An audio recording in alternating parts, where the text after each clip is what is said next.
All right, let's go. Oh God. I'm sorry. That lens is just atrocious. It actually, the picture's a lot clearer. It looks like a space cruiser. Well, for someone that doesn't know anything about camera technology, I would imagine you would think that it looks like a space laser. Until it shoots a laser out of it, then you're gonna say something about it. Is it gonna just make like 6 green beans and just turn into one big one and just blow up your little caboose? I'm just trying to figure out if the camera's farther away right now.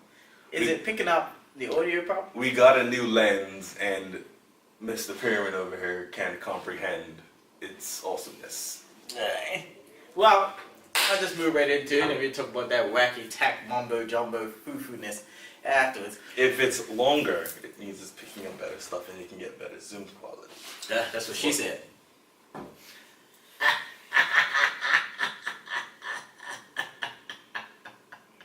Good afternoon, good evening, good night, and good morning. It's that type of news. I'm Dutch Pyramid. I don't know who I am anymore. The guy with the long lens. No, that would be our cameraman. And certainly not you. Oh, but that's me, it's me. Because You don't even know how it works. That's what we have a cameraman. But, listen. Or a woman, you guys don't know. Yeah, nobody knows. Could be. Maybe it's gender ambiguous. It could be just a glass door.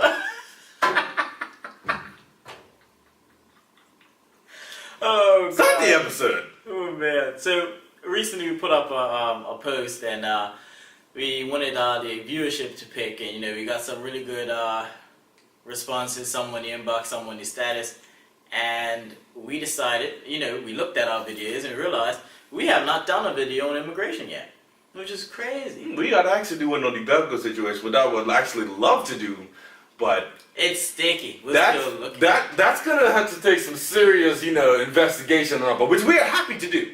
But that's gonna take some time. Yeah, we're not just jumping into that. Let that develop. Let that mature. Yes. let them come to a consensus, then we can talk about it. But immigration reform. Amiga. Does Bermuda need it? That is a big vote of yes. Yes. Or do they need a pathways to status? I would. Listen, pathways to status is like akin to saying Voldemort's name in Bermuda. I thought Mike Faye's name was Voldemort. I thought he was he who shall not be named. He gets named all the time. That's the same thing. And Mike Faye is just sitting there flying around on his broomstick. No. Death Eaters don't have to use broomstick. They can just, what's it called? Apparate? Not apparate. That's teleporting. I mean, she's a dated a Harry Potter number 2 years. You think I know what it means? Anywho. So, does Bermuda need immigration reform? Yes.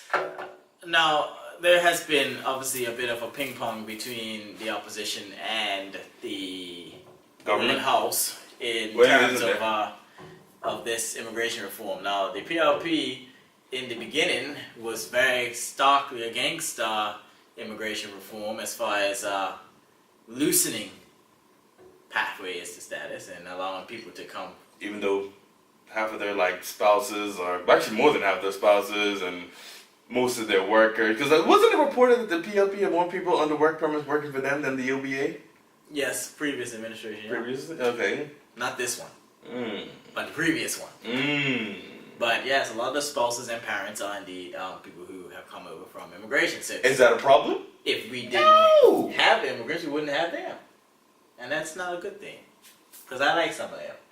Some of them. But I will say, I don't like certain hoop earring and bow tie wearing ones, but that's because they don't speak. But I will say, immigration is something that Bermudians have a very tentative outlook on. Like, we tend to hear immigration and we hear job stealers or people that are coming in and are just going out. But I think we need to really look closely at immigration reform and the broad spectrum of it, which is people coming to make a life for themselves here in this country, which is what we need, because frankly we are underpopulated.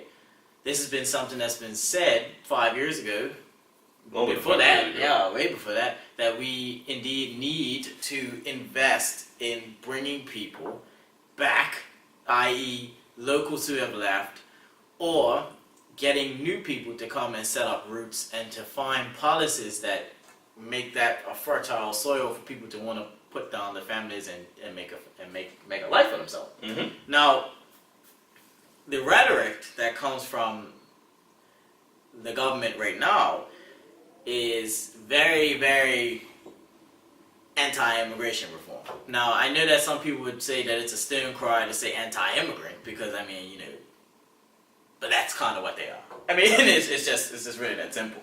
Like, yeah, but it doesn't make sense. No. How are you anti-immigrant, but those same anti-immigrant people where they gonna go to get the food? They're gonna go to Jamaican Grill. Who they gonna call the motor lawns? They're gonna call Almeida's.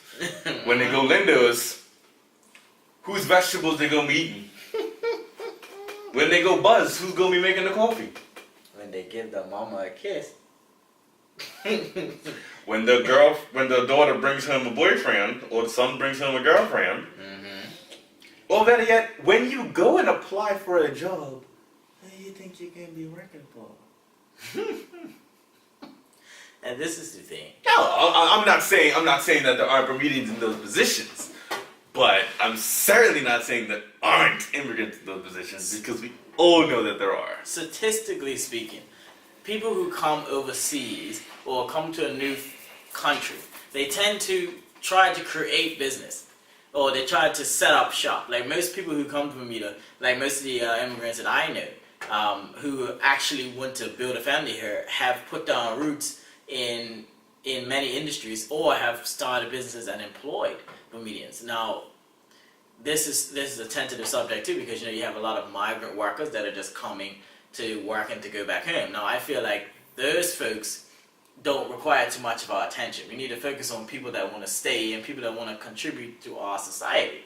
And it just comes down to simple economics. I mean, if you open up a business and your target audience or target market is only 25,000, and we have the means to increase that to 50,000, you might not get the entire 50,000, but it gives you a much better chance to get 15,000 out of 50,000 than it is to get 5,000 out of 25. If that makes any sense. I'm not good at math. But yeah, But neither is anybody, so you just have to, if you open up a business, you want to be able to cater to a market that can sustain your business. And in Bermuda right now, with the high cost of living and the high cost of operating There's a high cost of living? Really? I didn't know this. Well, it's a whole committee about it. Really? Where you been? Really? Yeah. There's a committee? Yeah. Huh. Yeah. To address the cost of living. Funny, because the only thing I'm seeing happen about the cost of living is pack of soda's like $10 now. Taxes are rising. Paychecks are smaller. Yeah, that's pretty much it. And Yeah. I think, when you look at business as a whole, Bermudians right now are kind of fighting to make sales and by clawing over one another for a very, very small target audience. And you need to increase that, the volume of taxes you receive by bringing people in. But for some reason, we have a hard time with coming to terms with how our country has become so prosperous and how we can continue to make it prosperous and stop this decline. But we seem to have a very interesting take on how our country makes money, i.e. tourism, i.e. foreigners, i.e. International business? Yeah, and What else that goes is driven by being a country that is appealing to the global market. Wait a second. Another question about like anti-immigration. Isn't you pretty much trying to bring out a bunch of people from the States for fintech and everything? South Korea. Yeah, they're from all over the world, but none of them are Bermudian. So it's like, you don't want immigration, but we're bringing these people in. No immigration, but we're bringing these people in. No immigration, but it's okay, we want these people. No immigration, but it's just confusing, man. Confusing. You feel me?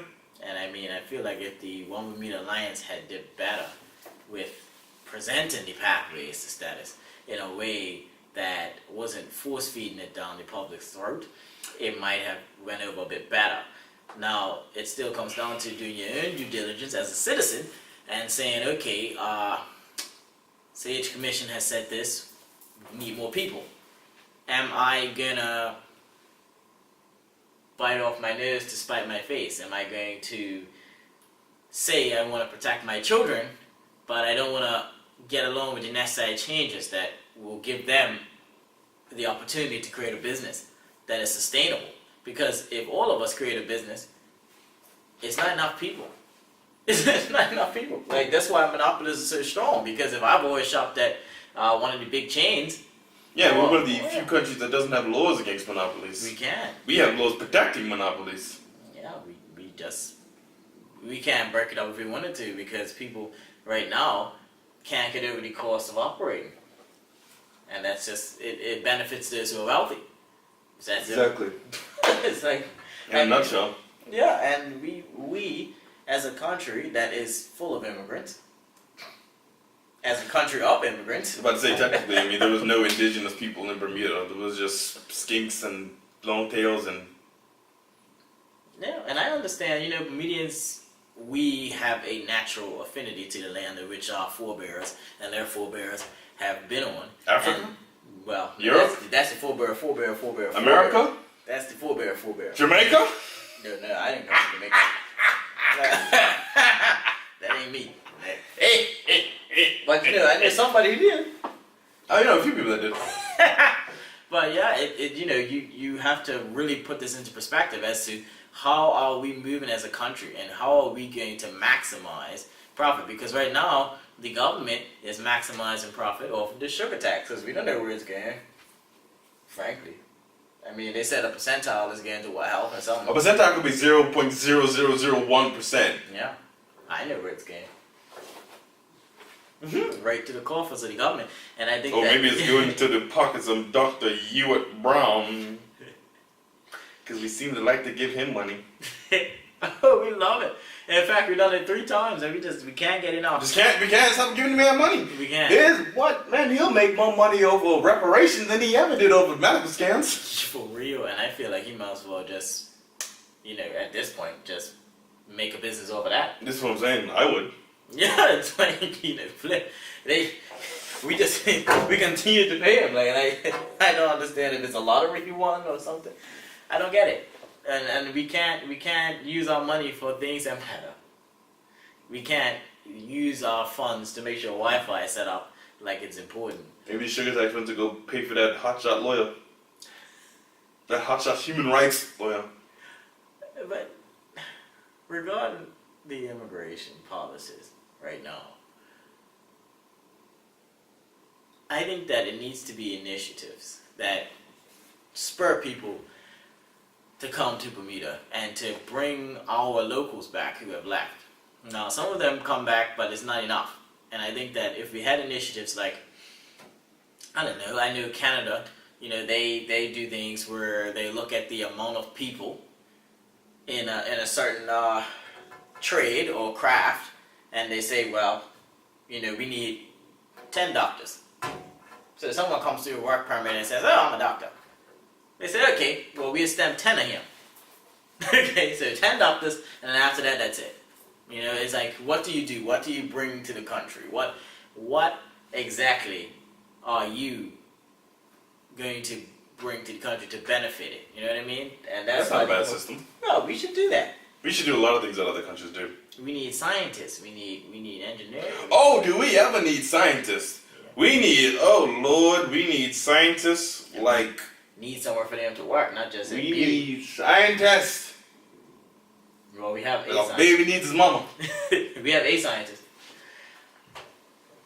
And he is the lead in medicine. Okay? So we can always consult him if we need help. Because science illiteracy is it's a big problem in Bermuda. We got people going around saying the earth is 6,000 years old. We got people going around saying that the earth is flat. I heard a guy say, oh, climate change isn't the real thing. I want to punch him in his face. Listen, and here it is a type of news. We hear a lot of stories about, people who have been capital and company books just to say that they have a Bermudian, but it's not actually a Bermudian working. They just have him on the book and pay him a few $100s. Or we've heard stories of... I wouldn't mind a job like that. Well, it's not a livable wage, like 150. I would expect it. Well, it's fraud. Okay, how about that?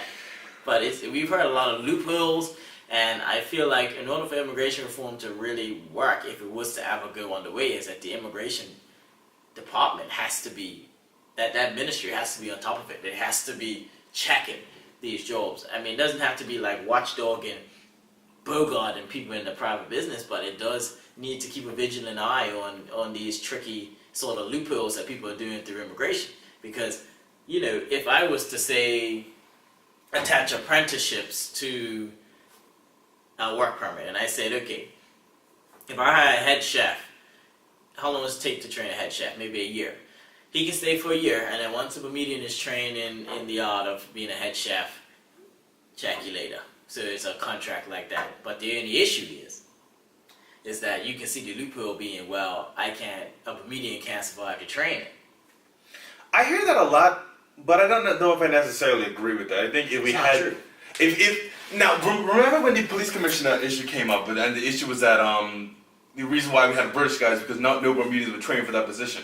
Yes. That I don't feel that excuse stands anymore. I don't feel that excuse stands for anything because why can't if we can bring in a educated foreigner, then why can't that foreigner educate the Bermudian? It's a kind of exactly how okay. Remember when we spoke to Mr. Dunsh and Mr. Shoots and they said their plan was to like bring in the casino workers. It was bring in the foreign casino workers, have them train the Bermudian casino workers, that the Bermudian casino workers could replace those ones. Why do we have a system like that? Kind of funny that we haven't heard anything from the Gaming Commission ever since those two left. That's because they can't replace Shoots. They haven't found a replacement yet. Well, he was the best. So.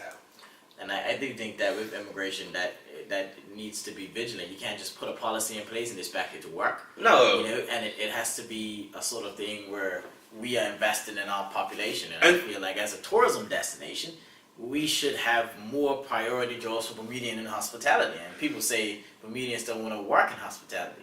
I don't think that that's the case. I just think that jobs aren't presented enough to Bermudians so that they could want to work. Because if you go to the newspaper and you look for jobs, where most people go, you're gonna see 3 years experience, 4-year degree. Oh, we want a manager. We want this. We want this. We want this. And each one of those comes with a different area of experience and when we come back from school, we don't have an experience, but we have a degree. However, if we don't go to school, we have experience, but we don't have a degree. So it's the mentality there. It's demoralizing. Lines of it's no upward mobility. Like hospitality for Bermudians is considered to be like a stepping stone job. Like if I'm a person that wants to be a waiter, I work as a waiter as I'm doing my degree. So I'll go away and come back for the summers, and then I'll get what I call a real job. It's not. Bermudians don't look at it because it's no upward mobility for us. If I've been a waiter at somewhere for about 5 years, they'll still bring in a Canadian captain or somebody like that over me. It's only very few Bermudians that have managed to stick in that long. And I do think that's something that we need to address is that, hospitality needs to have upward mobility. It's more than just hospitality. It's everything. Like, you can't expect a Bermudian to come back from school with a master's in law and expect them not to try working as a lawyer. But that's the reason why I say hospitality is because hospitality is a relatively unskilled job. It's a very unskilled. It's something that. Okay, that's not true. It's not very unskilled. Sorry, that sounded bad when I said it like that. When we say unskilled, we mean that you don't need any training, a degree to do it. You don't need to go to like an engineering certificate to take a plate to a table, and I've done it, so I know it's more nuances to it than that. I don't think I can take a plate to the table, not because of any form of bouginess, just because I don't think I have the hand-eye coordination to like. I would be dropping stuff all over the place. Well, some rich famous person coming out to spill wine on them and everything. It would be a mess. It's definitely not for everybody. It's not. But I do think that Bermudians used to have a sort of entitlement to them in the past when things were good. And I think that over the years of having these famine, bad times, people just want to work, and they don't care where they work. They'll work.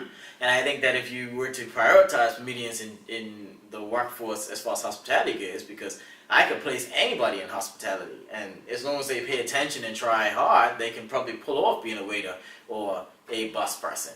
And at least it's a job for people who are unemployed. And I feel like I don't need a Romanian or somebody else to come down here and take a plate to the table and to pour wine when I can have Bermudians who are trying to support their families working those jobs. Now, when we talk about immigration, I really kind of feel that the mentality of the second it's either loosened up, that it's just going to open the floodgates and millions of people are going to be living in Bermuda. I don't think that's how it works. Bermudians barely want to live here. I understand that. So, but it's like... It is Russian. I don't know. I don't see like boats of Americans coming in saying, "Oh, we want citizenship." Well, why did they give that a British accent? Yeah. We want citizenship. There you go. And we don't get like refugee boats. Yeah, we don't get any of that. We'll get. I mean, we'll get the occasional person that just comes and just, you know what, I like it here. Let me stay. Now, does that happen? Of course, it happens. And I'm sure we will become more appealing over time when we take our immigration policy out of the dark ages. I mean, I know, yes, it's small, we don't have a lot of space. When it comes to immigration reform, I think the main people that will benefit the most from it is the people that have already been here for 2, 3, 4 generations. The Portuguese. Exactly. Who we still treat like second-class citizens. You bet your boots. And we're here for a long time. And we will continue to until we get our heads out of our asses. Because a lot of people also think that English test for immigration is a blight to the Portuguese as well. Because a lot of them might not speak English as a first language unless they've been here for several generations. Okay, the language thing I'm a little iffy on. I agree with it. Because if you're going to move to a country, learn the language. I agree with it, but there's a lot of nuances too when you say that. Because, you know, if it's a certain job where a person can read English and speak it, but they might not speak it eloquently. I'm not expecting like a full-on, Oxford degree in English, but I have met a few Portuguese guys and they don't speak a lick of English. And it's just like, but the same happens with Filipinos. And the same happens with Indians. It's not exclusive to, but I'm saying that in the sense of, baseline, you should be able to speak the language. Yeah, I would just like to see the test and the evaluation, because it's like, there's a lot of Filipinos I know that can speak it, but they can't read it. And it's like, are we willing to aid somebody in bettering their English if they wish to stay here? Why aren't there classes? That's what I'm saying. That's a job right there. If a person wants to stay in this country. There you go. Yeah, so if y'all start hiring people as teachers, 25% of the proceeds goes to us. I just think that we need to make it more... We will sue. Cease and desist. We'll be on the way. We need to make it more appealing to people to come. And I do think that once we get to our quota of people, like, I believe that, what was the operating, 70,000? It was around that, 70, 75,000. Once we get to that, then, obviously we cap it. But how is it so hard to find a job if we're down people? Because there's less people creating jobs. This is true. I didn't think about that. This is it. It's like, if I have a business and my revenue is going down because people are leaving, then I can't hire people. And that's what the whole recession was basically people were leaving, people were losing jobs, and businesses were downsizing to basically accommodate and keep their bottom line, which is what any business has got to do. But if we bring in more people, and have events and stuff, like America's Cup. I thought America's Cup was bad. I thought America's Cup was only good for some people. I thought America's Cup didn't do anything. I thought it wasn't the silver bullet. I thought we lost money off America's Cup. I just don't understand. I thought only white people made money off of America's Cup. If we had come together as a community and supported that event, it would have been twice as successful. Because I'd argue 3 times. I know for a fact that it was people that were unemployed that were getting employed by security firms. There were taxi drivers that were raking in money, taking people from one end of the island to the next. I know that it was people that were riding personal cars, taking people and picking up groceries. I know that it was people washing clothes on their super yachts. I know that it was people bringing in equipment, and the local entertainers have never performed so much in their lives. I know for a fact that it was opportunities given to people who went out of their way to make themselves available. And by doing so, we saw the first spike in revenue for retail in 5 years. Okay? I'm getting a little, that's Jenny Waterman. Thanks, thank you for that. But I just can't understand how we think that our country has to be so closed off when the more people we bring in to stay and the more people we bring in for transit boosts our economy. If we get 70,000 people living here full time, paying taxes, making businesses, and then we get like 300,000 people in transit, that is like, you know? I feel like Bermuda like wants an isolationist policy with the benefits of having its borders open. We're more like the UK than we think. Okay. Yeah. Like idiotic feudal Japan, but you know. Well, I mean, think about it. We say we don't really like, we don't want to be colonial and stuff like that, but we have a very British mindset here. The British pretty much are saying we want to be part of the EU, but we don't want the EU to be a part of us. We want all the benefits. But we don't want to be in there. Yeah, we want a closed border, but we want all the benefits. We want to be able to go. And the EU's like, no, you're in or you're out. And I feel like this helps media as well. We want the benefits of being able to pursue global possibilities, but then we want to keep our borders closed. We want to stay isolated. We want Bermuda to stay another world. But if we keep our borders closed, how are we going to feed ourselves? We ain't. We finna starve in here.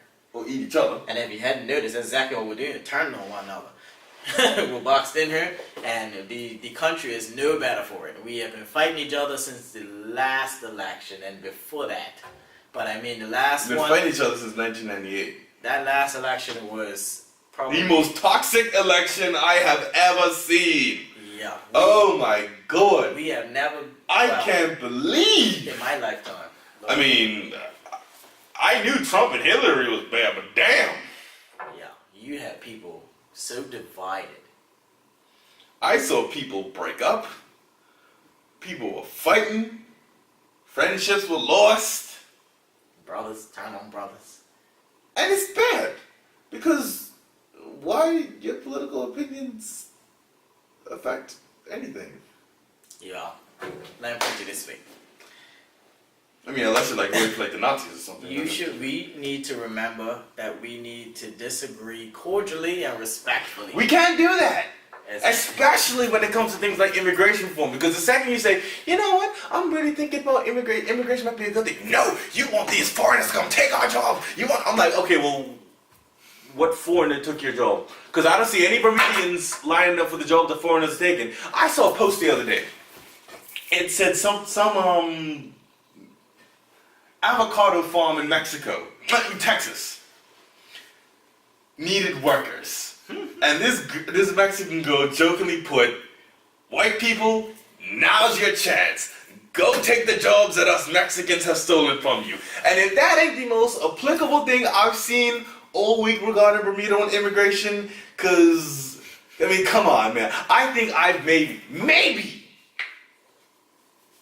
I could count on my one hand the amount of Bermudians I've ever seen working at Buzz. Buzz is a piece of work. Do I have a problem with Buzz employing immigrants? Absolutely not. But you can have more Bermudians up there. I'm not complaining. Honestly, I don't even know if it's a problem of them having more Bermudians up there. I just think it's a problem of Bermudians looking down on that position, even though it pays well. Okay, maybe not pays well, but it's an entry-level job. But see, I disagree with that because where I'm coming from, Bermudians now have lost that uppityness. Now they just want to work. At this point, Bermudians now have 2 or 3 jobs, or 2 jobs and a hustle, or 1 job and a part-time job. Like right now, people just want to work. And gone are the days where Bermudians were choosy about, oh, that works beneath me. Now I see people that I know who are, janitors who said in high school, I would never do that. Good. But it's because people are now looking at the state of things and where we are right now. We are scraping the bottom of the barrel. We are at our lowest. We right now are just trying to get employed anywhere we fit in. And you have people with degrees that are not using them because they just can't get into the field. Because if I wanted to be in marketing or advertisement, I need a booming business industry for that. And we just don't have that. If I wanted to be in any sort of science institute, we don't have any money to fund multiple science initiatives and things to employ. We barely have enough money to fund scientists. Yeah, we just have enough money to pay you around. But my thing is, with that being said, how do you expect for Bermudians who want a globally successful career, or want a successful career where they can say, I've been in it for 10 years and I've gone from the top to the bottom, but is there only so few selective spaces left? Someone gets a law degree, how many law firms are going to be open? Like, how much corporate lawyers do you need in a land where all the corporations are hiring the same firms? Or when governments are just going to hire UK lawyers to come fight Bermudian issues. Well, the Bermudian Bar Council ain't having that, sir. They said, oh no, we're blocking. Block! That's what they said. Can they actually block that? Well, the appealing, they have spoken out against it. So, we'll see how that goes. But yeah, the Bar Council said, no! Yeah. So, as they should. as they should have, yeah. I mean, that's insane. I agree. I agree with you, and I agree with them. Now, I mean, I remember, like, if he was cheaper than the Bermudians and was just as good, then I could understand that to a certain degree. But if you're $400,000, that's more than most people make in 2 years. I think that's what the president makes. That is what the president makes. That is exactly the yearly salary of the president of the United States of America. $400,000.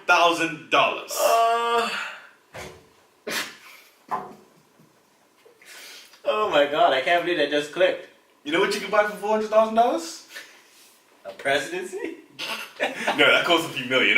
Yeah, huge. Yep, you're right. I could buy a lot for $400,000. I could buy a brand spanking new cherry red Lamborghini. Because we're not facilitating growth. Like, I mean, we should be building landfills and creating upside You know what you can vertical. do with $400,000? What? Something with the America's Cup Island. Well, lead that to what's that people down there paying rent for it? What too? No, dude. Some entertainment group. Who is it? Someone's paying for the America's Cup Island. I don't know. They're paying rent. Though. Paying rent.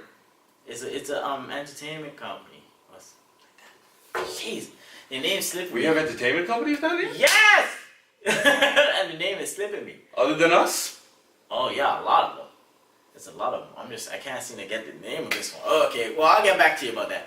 But yeah, it is News to me. it is a company down there. Hot damn. They're gonna turn it into some concert hall or something. I've been saying that for years. That's a fantastic idea. If they ain't gonna do that, I hope you heard us and you do it. We said that. We said that. Yeah, we did. Last year we said that. That's right. When we were in the old office, we said that. God damn it. Yeah. We told them what to do across Ireland years ago. But I think, It was last year. well, it feels like about 20 years It after does. we've dragged You're like- ourselves through the mud, and our population has declined to a point now where we can't even function as a country. Chickens. Well, yeah, that's where we're at now. And I just think, I'm glad you guys brought up this topic. We've never spoken on it before, and I hope that you guys are going to give us a whole heap of comments about it.